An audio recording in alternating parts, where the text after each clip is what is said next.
Sir Malathi family మొత్తం జైల్లో ఉంది, వాళ్ళని ఎలాగైనా చేసి బయటకు తీసుకురావాలి. అసలు ఏం మాట్లాడుతున్నావు పెద్ద నాన్న?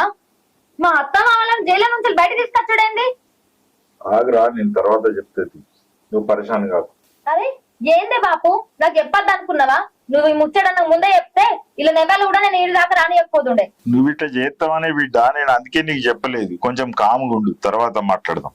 ఏం తమ్ముడు, నువ్వు మాలతికి విషయం చెప్తే అయిపో కదా, చెప్పలే? నాకు ఏ విషయం చెప్పలేదే పెద్ద నాన్న. మీలో మీరు ఇలా గొడవపడితే పని కాదు. ఈ పెద్ద మనిషి అన్ని చెప్పిండు నాకు. మాలతి గారు, మీరు ఒక్క మాట చెప్పినట్టయితే వాళ్ళందరినీ బయటకు తీసుకొస్తాను. సారీ సార్, నేను ఇట్లా మాట్లాడతానని మీరేమనుకోకూరి. మా అత్త మామలు మా ఆడబిడ్డ మా భర్త మంచోళ్ళు కాదు. వాళ్ళు ఆ జైల్లోనే ఉండాలి. జైల్లోకి వెళ్ళి బయటకు వస్తే మాత్రం మంచిగా ఉండేది. ఇగో బాపు, నాకు తెలియకుండా ఇంకొకసారి ఏ నిర్ణయం తీసుకోకు. బిడ్డ ఒక మాట ఏంట్రా? మాలతి ఒకసారి నా మాటని రా.